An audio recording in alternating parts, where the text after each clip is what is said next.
bagaimana KPU Kabupaten Merauke menerjemahkan hasil evaluasi ini?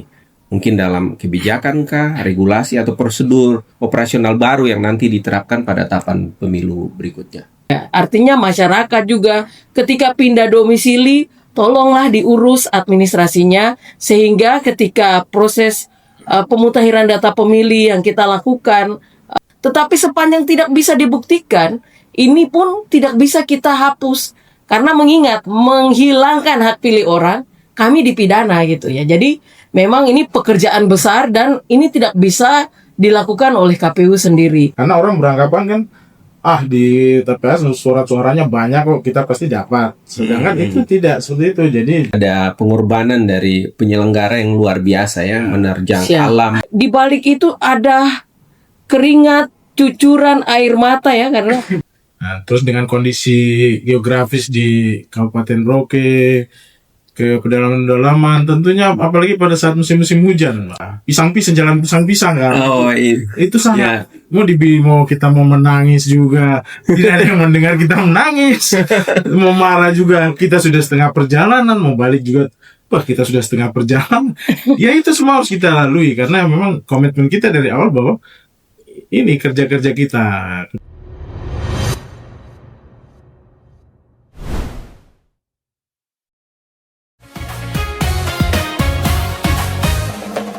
Langsung, umum, bebas, rahasia, jujur dan adil kita jaga bersama. Dari Merauke untuk Nusantara, podcast KPU Merauke, suara demokrasi kita. Selamat datang di podcast KPU Kabupaten Merauke. Kami menyapa teman pemilih di mana saja berada yang sudah mampir ke channel YouTube KPU Kabupaten Merauke untuk menonton podcast kami. Saya Victor Bilik, yang akan menjadi host dalam podcast kali ini. Teman pemilih, podcast kita kali ini adalah dengan topik di balik layar demokrasi. KPU pasca coblosan atau pasca pemilu dan pilkada tahun 2024, apa saja yang dikerjakan? Fokus kita adalah untuk mengupas aktivitas dan kegiatan KPU. Salah satunya adalah pemuktahiran data pemilih berkelanjutan, PDPB. Teman pemilih, di tengah cuaca kota Merauke yang panas dan sesekali hujan, kita akan menyapa dua narasumber kita yang sudah hadir di podcast kita. Narasumber yang pertama adalah Ibu Rosina YM Kebubun, Ketua KPU Kabupaten Merauke yang menangani Divisi Keuangan dan Logistik. Bu Ros, selamat datang. Siang dan juga selamat siang para pemirsa ya dari podcast KPU Kabupaten Merauke dan salam demokrasi. Wais, mantap jaya ini. Oke, narasumber yang kedua adalah Bapak Yoga Trenggono, anggota KPU Kabupaten Merauke yang menangani Divisi Data dan Informasi. Pak Yoga, selamat datang. Terima kasih Pak Victor. Apa kabar Pak Yoga? Alhamdulillah baik. Ya.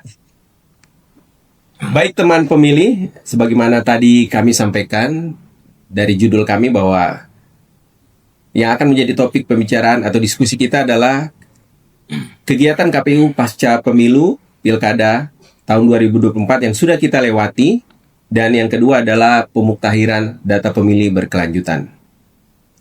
Saya akan pertama ke Ibu Ros dulu sebagai Ketua KPU. Ibu Ros, pemilu dan pilkada serentak 2024 sudah dilewati. Dan selama ini kalau kita ketemu masyarakat selalu bertanya-tanya, setelah itu KPU kegiatannya apa? Secara nasional agendanya apa? Dan secara khusus yang di Kabupaten Merauke ini kegiatannya apa juga? Mungkin Ibu Ros bisa menjelaskan menyangkut hal ini. Baik, terima kasih. Pertama-tama syukur puji Tuhan, alhamdulillah bahwa proses pemilu tahun 2024 telah kita laksanakan dan telah terpilih anggota Dewan baik di DPR RI, DPD maupun Presiden, Wakil Presiden, serta juga DPR Provinsi serta DPR Kabupaten. Dan ini adalah kerja-kerja, buah kerja dari KPU Kabupaten Merauke dan juga seluruh penyelenggara kita di Badan Ad Hoc serta seluruh masyarakat Kabupaten Merauke. Dan 2024 juga kita juga mencatat sejarah bahwa pilkada serentak ini kita laksanakan, dan sekali lagi puji syukur kepada Tuhan bahwa pilkada serentak 2024 dapat kita lalui dengan damai dan sesuai dengan tagline kita kemarin bahwa pilkada gembira, dan ini semua boleh berjalan dengan sukses.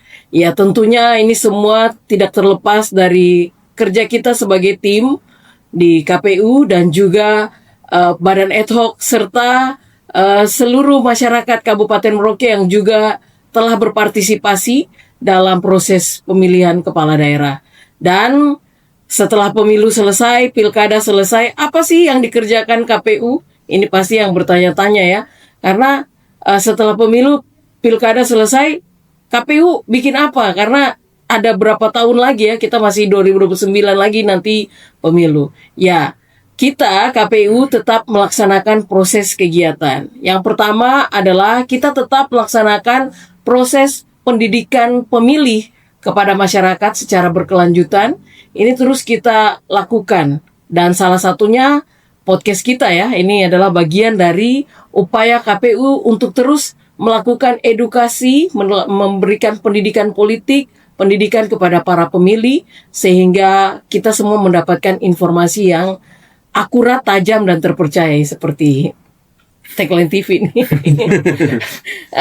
Dan kita juga melakukan pendataan ya terkait dengan pemutakhiran data pemilih berkelanjutan yang terus kita update secara terus-menerus untuk memastikan kesiapan KPU. Artinya bahwa pemilu akan dilaksanakan setiap 5 tahun, tetapi proses pemutakhiran data pemilih berkelanjutan ini tetap kita KPU terus melakukan update data untuk memastikan semua warga masyarakat Kabupaten Merauke ini benar-benar terdaftar sebagai pemilih dalam pemilu yang nanti akan dilaksanakan. Demikian mungkin ya nanti. Iya, makasih Bu Ros. Ya, jadi tadi salah satu yang Ibu Ros sebutkan adalah juga menyangkut pemuktahiran data pemilih berkelanjutan. Nah, saya ke Pak Yoga nih. Ya. Pak Yoga, sebenarnya program pemuktahiran data pemilih berkelanjutan ini program apa dan mengapa program ini menjadi program yang krusial di masa jeda antar pemilu yang sudah dilewati dan nanti pemilu yang akan datang? Baik, terima kasih Pak Victor. Salam hormat untuk teman-teman Pemilih di seluruh Indonesia, Kabupaten Merauke khususnya. Baik, kami dari Divisi Data dan Informasi bahwa pemutakhiran data pemilih berkelanjutan ini merupakan arahan dari KPU RI, di mana di luar dari tahapan-tahapan pemilihan atau pemilu. Di mana pemutakhiran ini merupakan kegiatan untuk memutakhirkan data pemilih secara berkelanjutan, di mana setiap tahunnya bahkan setiap hari, setiap saat data itu bergerak terus, baik itu pemilih yang keluar maupun yang masuk ke Kabupaten Merauke khususnya. Jadi tetap akan selalu dilakukan pemutakhiran data pemilih selama kurun waktu setahun ini. Terkait nanti tahun berikutnya, tentunya kita menunggu arahan dari KPU RI Pak Victor dan teman-teman pemilih di seluruh wilayah Kabupaten Merauke khusus. Iya, Pak Yoga. Ini dalam program pemuktahiran data pemilih ini mekanismenya seperti apa? Mekanisme kerjanya, kemudian sumber data apa saja yang digunakan KPU Kabupaten Merauke untuk pemuktahiran berkala ini? Baik, jadi seperti yang sudah pernah kita sampaikan di setiap momen, setiap kesempatan bahwa KPU sebagai lembaga yang merupakan pengguna data. Data yang kita gunakan itu merupakan data turunan dari Kemendagri ya, Kementerian Dalam Negeri, di mana Kementerian Dalam Negeri mendapatkan data tersebut tentunya salah satunya dari Dinas Kependudukan Catatan Sipil di setiap daerah. Nah, data turunan dari Kemendagri itu tentunya di KPU RI diturunkan baik ke provinsi maupun ke tiap kabupaten. Nah, di tiap provinsi dan di kabupaten tentunya akan dilakukan sinkronisasi terlebih dahulu baik itu merupakan data ganda, data TMS, tidak memenuhi syarat, dan data-data yang memang sudah valid dari Kemendagri. Jadi pada intinya bahwa KPU adalah sebagai lembaga pengguna data yang menggunakan data turunan dari Kemendagri. Berarti sumber datanya dari pemerintah ya? Iya, tentunya. Karena KPU tidak bekerja sendiri. KPU mendapatkan data tersebut tentunya dari pemerintah, yaitu dalam hal ini Kemendagri. Iya, berarti KPU berkolaborasi dengan pemerintah Ya. untuk mengolah data ini. Ya. Saya kembali ke Ibu Ros. Ibu Ros, tentu saja dari suksesi yang tadi Ibu Ros ceritakan tentang pelaksanaan pemilu dan pilkada yang sudah berhasil diselenggarakan dengan aman dan damai di Kabupaten Merauke ini, pasti ada saja sorotan ataupun hal-hal yang menjadi masukan untuk KPU. Dan tentu saja ini akan menjadi evaluasi menyeluruh, baik secara internal ataupun eksternal institusi KPU sendiri. Bagaimana KPU Kabupaten Merauke menerjemahkan hasil evaluasi ini? Mungkin dalam kebijakan kah, regulasi atau prosedur operasional baru yang nanti diterapkan pada tahapan pemilu berikutnya? Pertama yang menjadi catatan ya evaluasi kita bagaimana kita meningkatkan partisipasi pemilih. Ini menjadi hal yang menjadi tantangan dan PR bagi kita untuk pada pemilu-pemilu berikutnya. Ini diharapkan bahwa partisipasi pemilih kita meningkat ya, karena kita ketahui bahwa di pemilu ini partisipasi kita kan sekitar 77%, kemudian di pilkada ini 70%. Ya, tentunya partisipasi pemilih ini dia berkorelasi dengan data pemilih. Karena sumber kita adalah data pemilih, maka kita juga harus memastikan ini menyangkut partisipasi ini, dia menyangkut data pemilih kita yang harus juga akurat dan terpercaya. Jadi pemutahiran data pemilih ini juga bagian yang harus kita support untuk memastikan bahwa semua orang yang terdaftar sebagai pemilih ini benar-benar telah terdaftar sebagai pemilih, dan kita akan harus memastikan bahwa mereka yang telah terdaftar sebagai pemilih ini juga dapat menggunakan hak pilihnya pada saat hari pemungutan suara.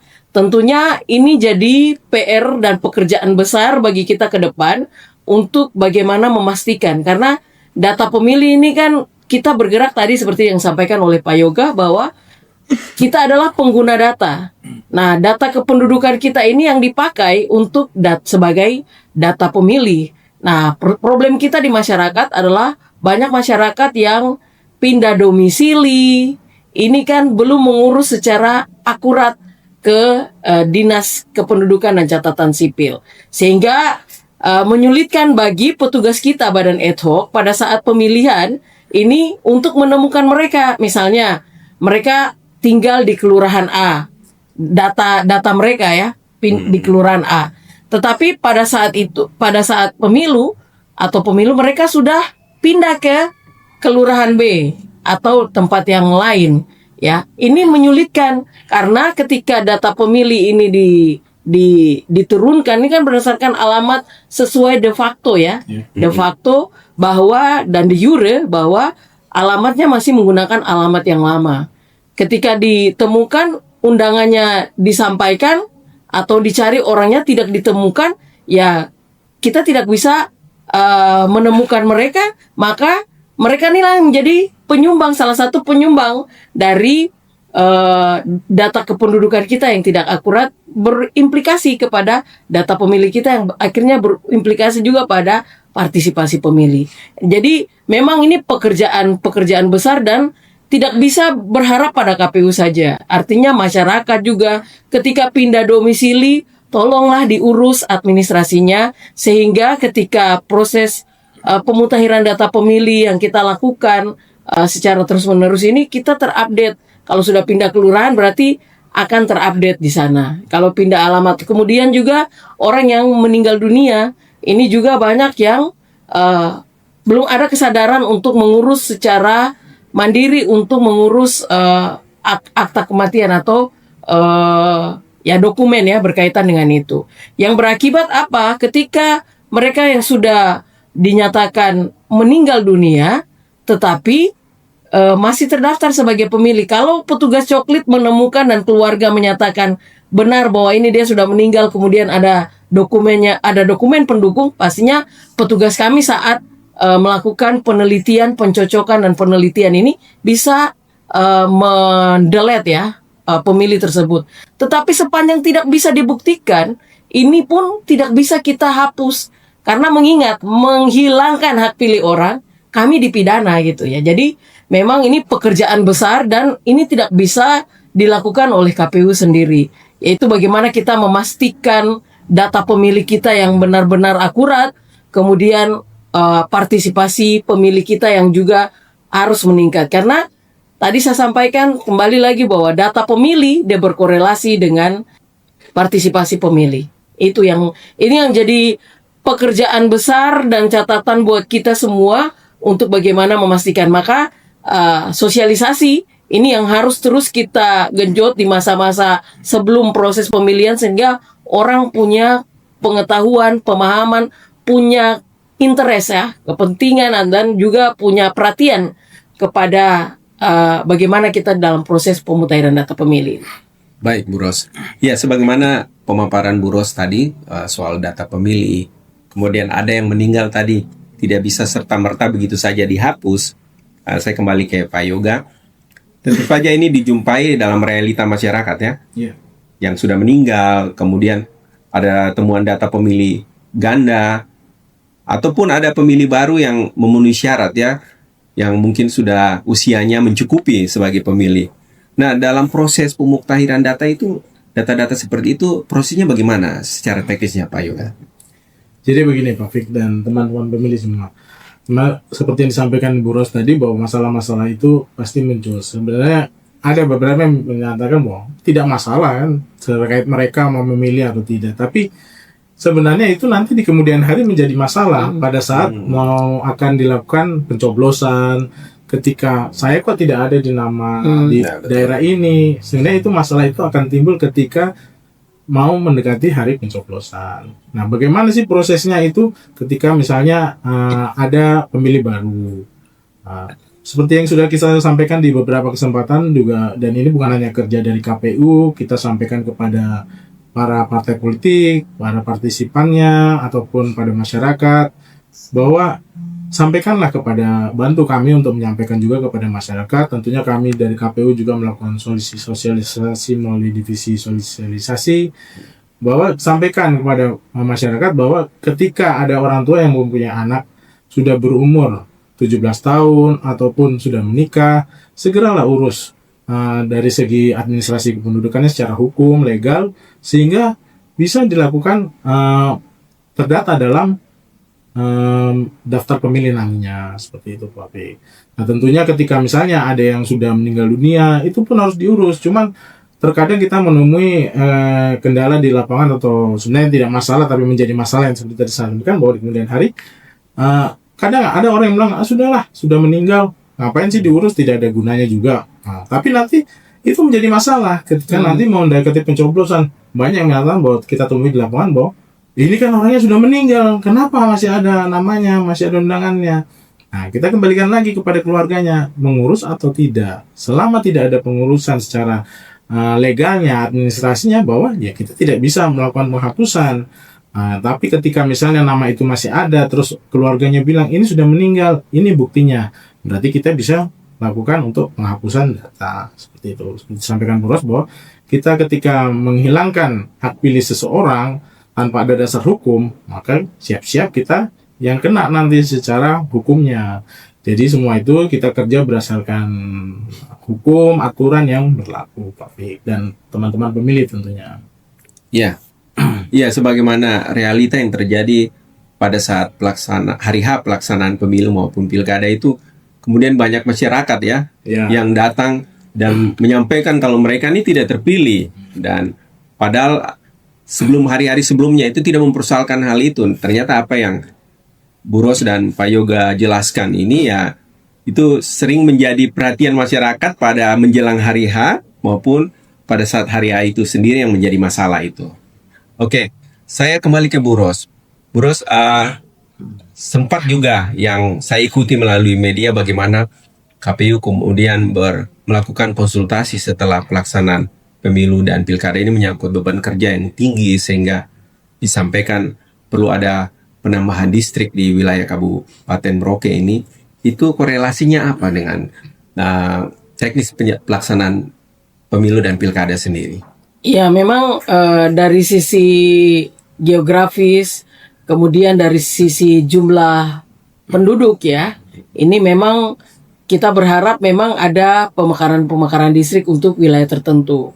Misalnya kita mengusulkan juga Merauke ini sudah bisa untuk dimekarkan menjadi 2 distrik untuk Merauke. Kenapa Merauke? Karena jumlah pemilih terbesar ini ada di Merauke ya, distrik Merauke yang sangat besar.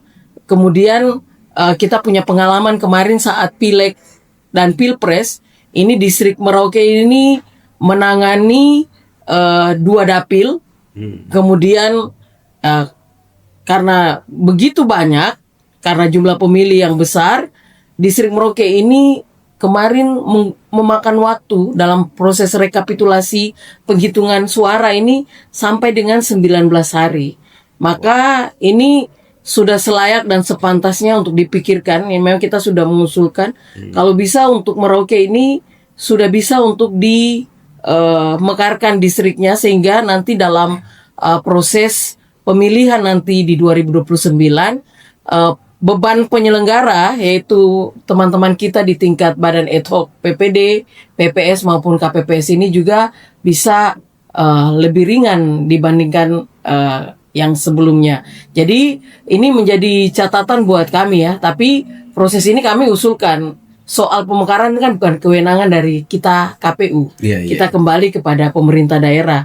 Ini memang kita sudah sampaikan kepada pemerintah, semoga ini bisa nanti terrealisasikan sehingga kerja kita nanti di 2029 khususnya ini bisa lebih mudah untuk mengerjakannya, karena memang beban dengan jumlah penduduk yang besar, jumlah pemilih yang besar ditangani oleh satu badan ad hoc PPD ini memang sangat kesulitan, khusus dalam proses rekapitulasi dan penghitungan suara ini memakan waktu yang sangat ini, jadi bahan evaluasi juga buat kita untuk dilakukan pemekaran. Tetapi ini semua kembali berpulang pada pemerintah daerah yang memiliki kewenangan untuk melakukan proses pemekaran berkaitan dengan pemekaran distrik.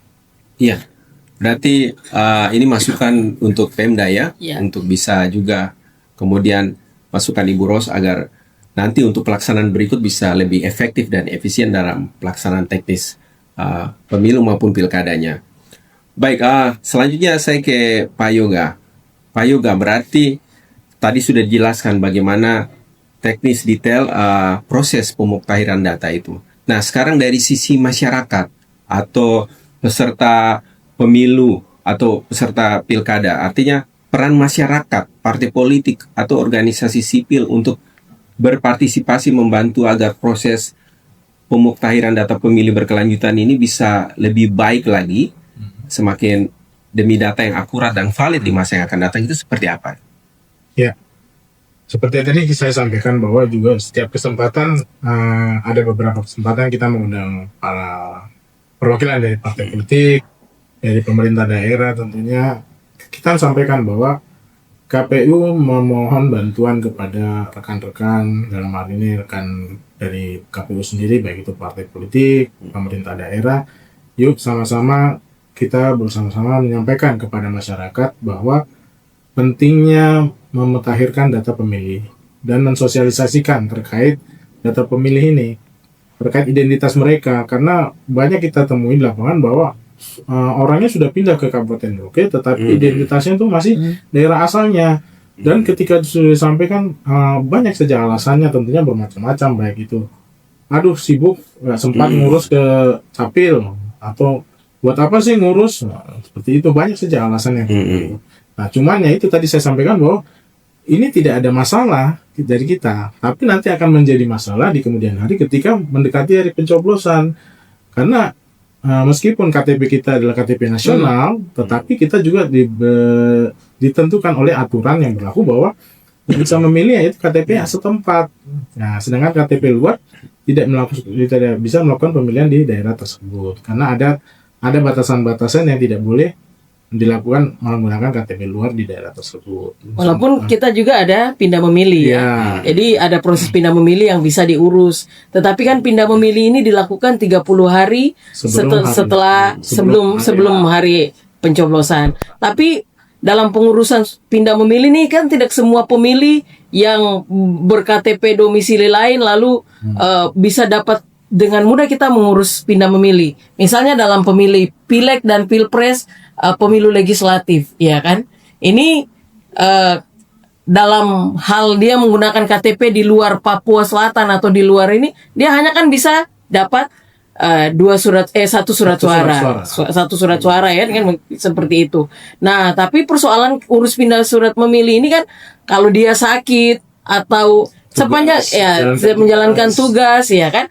Tapi sepanjang itu dia tidak memiliki alasan-alasan yang tepat, yang akurat terkait dengan itu, tidak bisa kita urus. Makanya tadi seperti yang dibilang Pak Yoga, kalau memang dia sudah berdomisili di Kabupaten Merauke sudah sekian tahun, lalu belum urus pindah domisilinya, itu sebaiknya urus pindah domisili supaya di TPS pada hari pemungutan suara kita tidak ribut-ribut toh.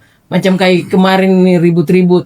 Yang ada di ini semua di TPS orang semua ribut mau memilih, sedangkan KTP mereka itu KTP masih di luar Merauke yang waktu pas pilkada ya, maupun juga pemilu juga demikian, tidak urus pindah memilih, tidak punya KTP, tidak domisili setempat, terus ngotot mau mencoblos. Ini kan kita ada aturannya gitu. Ini yang mungkin nanti perlu kita jelaskan supaya mereka juga berkepentingan untuk urus pindah domisili. Harus dan urus pindah domisili bukan di kita, di KPU, urus di Capil ya. Karena dengan adanya mereka tidak lakukan pindah domisili itu nanti akan mengganggu ketersediaan surat suara. Karena orang beranggapan kan, di TPS surat suaranya banyak kok, kita pasti dapat. Sedangkan itu tidak seperti itu. Jadi jumlah DPT yang ada di situ ditambah 2,5% untuk Pileg Pilpres, 2,5% untuk pilkada. Jadi tidak semua warga negara itu mengetahui itu, bahwa di TPS nanti surat suara banyak kok.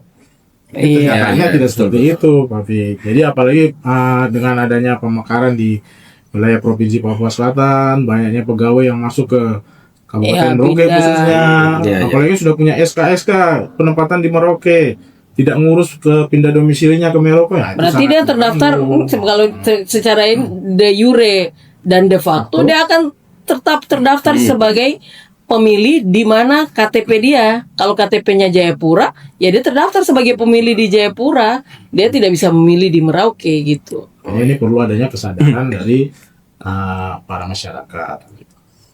Baik teman pemilih, sebagaimana tadi digambarkan oleh Pak Yoga dan Ibu Ros, bahwa ada himbauan agar masyarakat ini lebih sadar diri ya, menyangkut identitas kependudukannya jauh-jauh hari sebelum pelaksanaan pemilu atau pilkada itu, sehingga nanti ketika menyambut momen pesta demokrasi di masa-masa akan datang itu sudah siap ya. Dan ngurusnya juga harus ke Dukcapil ya, Dinas Kependudukan dan Catatan Sipil. Oke, saya ke Bu Ros. Bu Ros, jadi setelah selesainya pemilu dan pilkada 2024, tentu saja sebagaimana tadi sedikit lagi ada masukan-masukan dari masyarakat ataupun LSM dan berbagai organisasi masyarakat kependudukan. Bagaimana KPU Kabupaten Merauke mengumpulkan masukan dan kritik saran tersebut, kemudian termasuk peserta pemilu ataupun pilkada dan masyarakat sipil untuk menjadi bahan evaluasi ke depannya. Mungkin apakah ada kegiatan-kegiatan yang dibikin bersama masyarakat atau peserta? Ya, ini kan harus diingat bahwa KPU ini kan sebagai lembaga pelayanan publik. Sebagai lembaga layanan publik ini kan KPU melayani pemilih, pertama melayani pemilih, kedua melayani peserta pemilih. Maka sebagai lembaga layanan publik pastinya KPU sangat terbuka terhadap masukan maupun kritikan dari berbagai pihak, berbagai macam pihak, untuk kita terus membenahi diri, memastikan bahwa proses pemilu pada pemilihan berikutnya atau pemilu berikutnya ini jauh lebih baik dibandingkan dengan hari yang kemarin ya. terkait dengan ini kan kami punya media-media sosial yang tersedia. Untuk KPU Kabupaten Merauke kan kita punya ada media sosial. Yang pertama kita punya Facebook ya. Untuk para pemilih yang memberikan masukan, kritikan, kami tidak anti kritik. Sepanjang kritik itu menjadi kritik yang membangun, pastinya kami akan menjadi bahan evaluasi bagi kami untuk terus membenahi diri. Kami juga punya Instagram yang juga bisa dipakai oleh teman-teman pemilih untuk memberikan masukan input kepada kami. Apakah bentuk sosialisasi, yang metode sosialisasi yang harus kita gunakan seperti apa? Ini kan bisa juga teman-teman pemilih memberikan masukan. Mungkin harus mengundang kaula muda atau dan sebagainya. Itu silakan diberikan masukan kepada kami melalui media sosial. Kemudian kami punya TikTok yang juga ada bisa dipakai, yang media sekarang ya cukup viral juga itu TikTok. Kemudian kami juga punya YouTube. Jadi sarana-sarana media sosial ini kami pakai untuk melakukan sosialisasi. Selain itu juga kami membuka diri untuk juga memberikan kepada para pemilih maupun peserta pemilu untuk juga memberikan masukan informasi kepada kami, sehingga ini menjadi bahan masukan bagi kami ke depan untuk menyusun kira-kira nanti program kegiatan yang sesuai dengan selera dari teman pemilih ataupun juga sesuai dengan kebutuhan dari teman pemilih maupun juga peserta pemilu. Jadi saya pikir kita tidak anti kritik ya, pada prinsipnya sepanjang kritik itu kritik yang membangun, kritik yang baik, yang pentingnya kritik yang menyangkut person. Ya. Kalau menyangkut kinerja, oke, kita pada prinsipnya kita siap ya untuk membenahi diri sehingga pemilu-pemilu berikutnya itu bisa kita lakukan lebih baik. Ya. Gitu.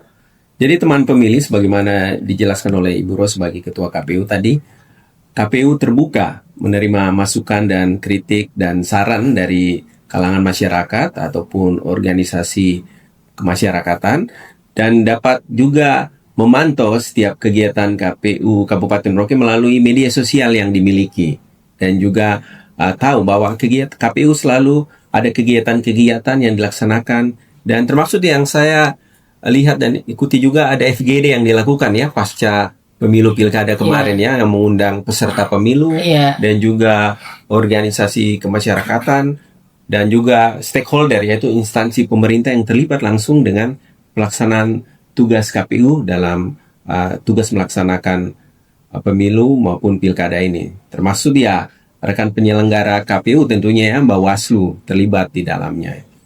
Nah, saya ingin sedikit memorabilia ya, atau flashback kembali ke Bu Ros dan Pak Yoga ini. Mungkin bisa cerita, mungkin apa ada hal unik dan khusus atau menarik waktu pelaksanaan pemilu pilkada serentak 2024 itu, mungkin hal yang ya bisa diceritakan, share lah di sini. Kalau mau bilang menarik, ya semua bercampur aduk ya prosesnya. Karena mengingat kita adalah orang-orang yang mencatat sejarah.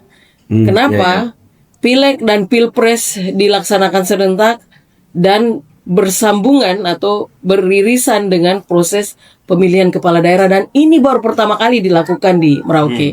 Maka sebagai anggota KPU ini kita mencatat sejarah bahwa kita melaksanakan Pileg, Pilpres dan Pilkada serentak di tahun 2024. Dan tentunya kalau mau dibilang berat, sangat berat bebannya. Tetapi semua proses ini bisa kita lalui. Ya, kalau saya dari sisi teknis penyelenggaraan, memang untuk Pileg dan Pilpres ini sangat berat. Ya, karena waktu kedatangan logistik itu di bulan Januari, akhir Januari, Februari kita sudah harus pemilu. Ini buat waktu jam tidur kita, jam istirahat kita itu berkurang sama sekali. Tidur kita itu mungkin cuma 1 jam kalau mau dibilang. Jadi memang kalau menjadi penyelenggara kita harus punya mental yang kuat. Kemudian kita juga harus punya fisik yang kuat. ya, dilarang sakit kali ya. Dilarang sakit. Ya, kemudian Luar biasa. dalam proses ya pileg dan pilpres yang belum usai, kita lanjutkan langsung dengan proses pemilihan kepala daerah. Ini menjadi apa ya? Catatan sejarah buat kita semua ya, karena kita menjadi bagian dari sejarah negara maupun juga sejarah pemilu ini memang berat. Tetapi syukur puji Tuhan, alhamdulillah bahwa proses pilkada serentak maupun pemilu serentak ini bisa kita laksanakan dengan aman, sehat, dan buktinya memang karena bilang kita dilarang sakit, maka kita memang tidak sakit-sakitan ya. Jadi Harapan kita punya pengalaman yang sedih. Kemudian pemilu ya yang kita laksanakan kemarin tuh di masa musim hujan. Ya, bagaimana teman-teman penyelenggara di Badan Eto kami itu dalam proses distribusi logistik itu kasihan sekali ya. Ada teman-teman kita yang harus mengantar juga ikut turut mengawal proses logistik. Macam teman-teman yang di Guti itu mereka kan pakai motor lewat jalan-jalan yang ada videonya itu. Waktu kita Banjir putar ya, ya, banjir. banjir. Kita putar, kita tuh juga rasa sedih bahwa ketika orang semua fokus pada hasil, siapa yang dapat, ini yang dapat kursi, sana yang dapat kursi, di balik itu ada keringat, cucuran air mata ya, karena kita kerja ini kotak suara tuh saat itu tuh barang yang lebih berharga daripada apapun, bahkan suami atau istri juga pun kita lupakan karena kotak suara tuh menjadi sangat lebih penting dibandingkan dengan segalanya. Dan ini pasti teman-teman kita Badan Eto ya punya cerita-cerita ya dengan lewat video-video tuh rasa sedih juga karena memang ketika orang yang sudah menjadi anggota DPR atau menjadi bupati, gubernur, ini melalui sebuah proses yang tidak mudah dilakukan. Dan syukur, saya salut ya buat teman-teman khusus untuk Badan Eto kami yang sangat-sangat luar biasa, kerja yang berat karena luar biasa. Saya harus bangga kepada teman-teman kita Badan Eto, baik itu PPD, PPS maupun KPPS yang memang kerjanya berat, luar biasa, dan mereka bisa selesaikan dengan baik. Jadi memang menjadi catatan kita. Sedih juga kalau diingat-ingat itu seperti lagu ya, terlalu sedih untuk dikenangkan ya. Jadi seperti itu ya. Jadi memang pengalaman-pengalaman ini yang menjadi catatan buat kita. Dan saya pikir mungkin di pemilu berikut tidak akan sama dengan cerita kita yang seperti sekarang. Jadi memang setiap ada momennya itu pasti ada ceritanya. Dan di balik cerita-cerita ini ada kisah sedihnya, ada lucunya, ada emosinya, itu semuanya bercampur aduk. Jadi kalau mau dicerita sampai ini mungkin kita tidak akan selesai. Ya, berarti kan di belakang layar maupun di depan layar ini ada pengorbanan dari penyelenggara yang luar biasa ya, menerjang alam maupun dalam bagaimana agar ada hasil yang optimal dan maksimal yang membawa keberhasilan kemarin yang sudah dilewati dengan baik. Ya, silakan dari Pak Yoga, mungkin ada hal yang menarik, unik, lucu kah? Ya, sebenarnya kejadian-kejadian itu banyak yang kita lalui, bahwa itu senang, sedih, marah, emosi. Seperti contohnya kita sampai tidur-tidur di gudang ini logistik. Pernah satu kejadian juga, saya pernah tertidur di gudang, buka mata sudah tidak ada orang semua, yang ada cuma jadi ditinggalkan begitu ya sendiri. Kadang juga kita pulang tuh mungkin sampai pagi, jam 3, jam 4 kita pulang, taruh kepala sebentar, jam 7 pagi kita sudah harus kembali. Nah, terus dengan kondisi geografis di Kabupaten Merauke, ke pedalaman-pedalaman, tentunya apalagi pada saat musim-musim hujan, Pak. Pernah juga kita mengalami yang namanya itu pisang-pisang, jalan pisang-pisang kan. Itu sangat mau kita mau menangis juga tidak ada yang mendengar kita menangis. Mau marah juga, kita sudah setengah perjalanan, mau balik juga kita sudah setengah perjalanan. Ya itu semua harus kita lalui karena memang komitmen kita dari awal bahwa ini kerja-kerja kita.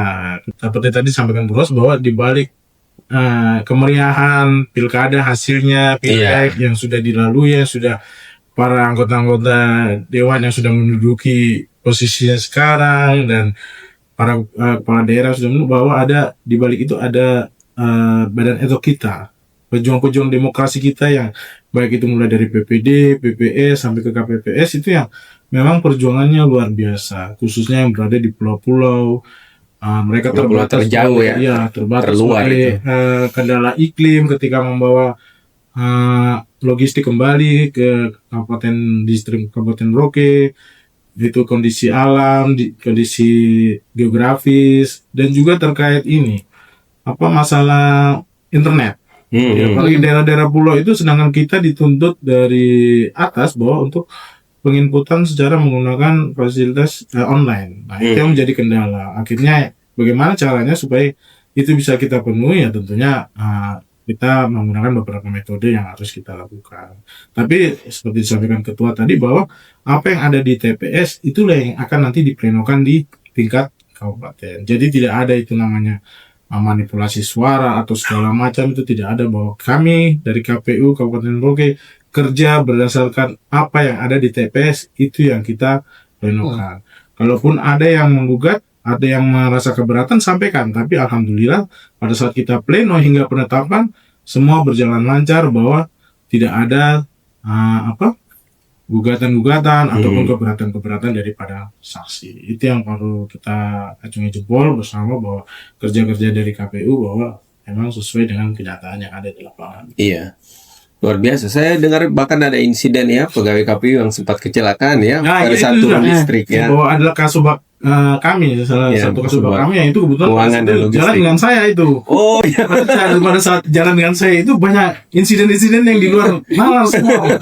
Yang mulai dari saya kakinya tidak bisa jalan, tiba-tiba. Karena itu memang seperti yang saya sampaikan tadi, bahwa jalan itu melewati pisang-pisang. Yang awalnya para masyarakat bilang, jalan itu mulus Bapak. Setelah dilalui ternyata luar biasa Pak. Luar biasa perjuangannya melewati becek itu ya. Itulah salah satu kejadiannya itu, bahwa kasubag kami kakinya ada terjadi kecelakaan dan mengalami patah. Iya. Ya, kalau yang saya ingat itu dalam pelaksanaan tugas KPU itu yang agak berkesan itu waktu awal 2024 atau akhir 2023 itu menyambut pemilu itu kan sempat jaringan internet hilang di Merauke ya. Padahal perekrutan lembaga badan ad hoc itu harus melalui aplikasi Siakba itu, dan wah itu sangat menyulitkan, apalagi komunikasi yang agak terputus dan sulit itu betul-betul sangat berkesan. Kita bisa melewati semua itu. Tapi dibalik semua kendala-kendala yang ada tuh, ketika kemarin pengetakan Palu bahwa sudah lakukan pleno selesai, itu setelah melihat video-video itu kita jadi gembira lagi melihat bahwa kejadian ini kita jadi ketawa bersama lagi. Jadi merupakan kesedihan-kesedihan jadi suka dan duka ya. Jadi memang dalam setiap itu kan pasti ada ceritanya ya. Memang ya, tapi kita sukses lah melalui proses ini, dengan proses yang berat ini, dengan tantangan juga yang luar biasa, tapi kita bisa melaluinya itu ya. Itu memang sangat-sangat bersyukur ya, karena memang kebaikan Tuhan untuk kita semua ini bisa terselesaikan ya. Iya. Kita tidak ada isu itu loh, dari pilkada juga pun tidak ada ya. Jadi prosesnya memang kita lalui ya, walaupun tadi ada di jalan terkait dengan ini kejadian-kejadian kita yang di ini, tetapi dari sisi proses seluruhnya jalan aman ya, luar biasa itu. Baik Ibu Ros, sebagai Ketua KPU Kabupaten Merauke, ada satu pertanyaan nih. Ya, ini di luar daftar pertanyaan saya, tapi ini menjadi isu yang kekinian saat ini. Ya, jadi ini menyangkut teknis pelaksanaan pemilu dan pilkada di masa yang akan datang. Pasca putusan MK 135 tahun 2025 yang kemudian memisah pelaksanaan pemilu nasional dan pemilu daerah. Kira-kira tanggapan Ibu bagaimana, dan kira-kira mungkin ya memang bukan wewenang untuk menentukan, tapi artinya seperti apa kira-kira ini? Ya, pada prinsipnya kan kita KPU ini pelaksana aturan. Bahwa putusan MK ini sudah diputuskan, tetapi kan putusan MK ini harus dirumuskan masuk ke dalam undang-undang pemilu ya, yang harus nanti juga ditetapkan dan akan dibahas DPR.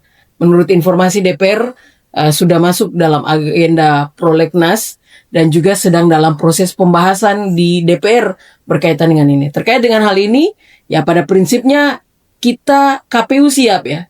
Karena kita punya pengalaman ya. 2019 ini pertama kali itu pemilu presiden dan pemilu legislatif, pileg dan pilpres ini disatukan. Ini di 2019.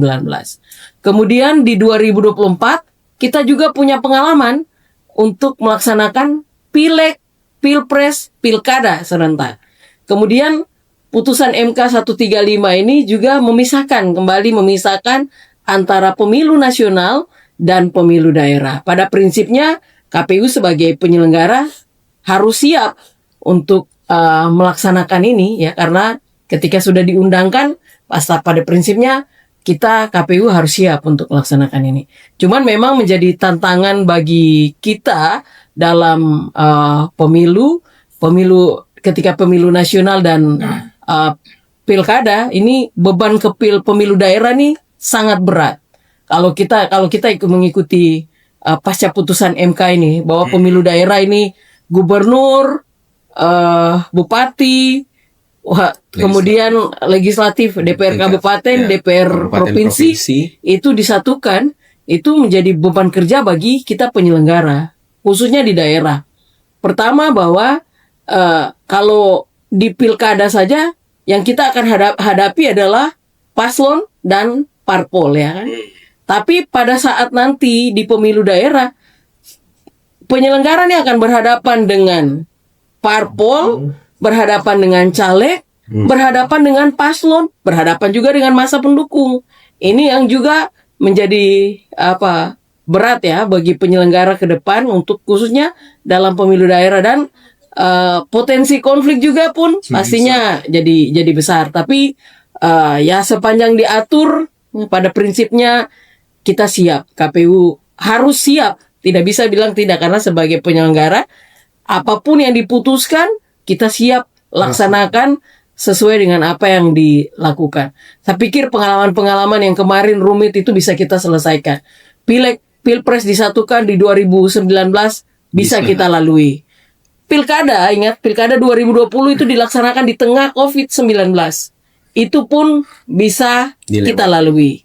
Kemudian pileg dan pilpres 2024, pilkada yang disatukan di 2024 ini bisa kita lalui. Ya, saya yakin dan percaya pastinya bisa kita lalui dengan komitmen, kekompakan, tim yang solid, itu pasti kita pasti bisa lalui itu. Baik, teman pemilih, kita telah sampai pada akhir podcast kita. Untuk itu, kita akan minta closing statement dari narasumber kita, yaitu Ibu Rosina YMK Bubun sebagai Ketua KPU Kabupaten Merauke dan Pak Yoga Trenggono sebagai anggota KPU Kabupaten Merauke. Dipersilakan Ibu Ros. Baik, kita masih terus melaksanakan KPU masih terus melaksanakan sosialisasi dan pendidikan politik kepada para pemilih. Ini terus kita lakukan untuk memberikan informasi berkaitan dengan kegiatan-kegiatan yang dilakukan oleh KPU. Kita berharap bahwa masyarakat juga ikut berpartisipasi, khusus berkaitan dengan pemutahiran data pemilih berkelanjutan yang sedang kita lakukan. Pada prinsipnya kami terbuka menerima masyarakat untuk memberikan laporan, misalnya berkaitan dengan TNI Polri yang sudah pensiun dan sudah mengurus dokumen kependudukannya bahwa sudah sebagai warga negara biasa ya, bukan lagi TNI Polri, untuk juga bisa didaftarkan kembali sebagai pemilih karena sudah memiliki hak pilih. Jadi dan juga warga masyarakat yang sudah pindah domisili dari kabupaten lain ke Kabupaten Merauke, dari kabupaten lain ke Kabupaten Merauke, ini juga terbuka. Kita bisa melaporkan ke KPU sehingga bisa terdaftar sebagai pemilih nanti di 2029. Sekali lagi kami membuka layanan masukan maupun juga usulan kepada masyarakat melalui media yang kami miliki. Ada Facebook, ada TikTok, ada Instagram, juga ada YouTube kami yang bisa disampaikan berkaitan dengan usulan, kritikan masyarakat kepada kami. Disilakan sepanjang kritikan ini membangun, pastinya akan menjadi bahan evaluasi bagi kami untuk memperbaiki diri ke depannya sehingga pemilu akan jauh lebih baik dari kemarinnya, sebelumnya. Ya, terima kasih. Silakan Pak Yoga.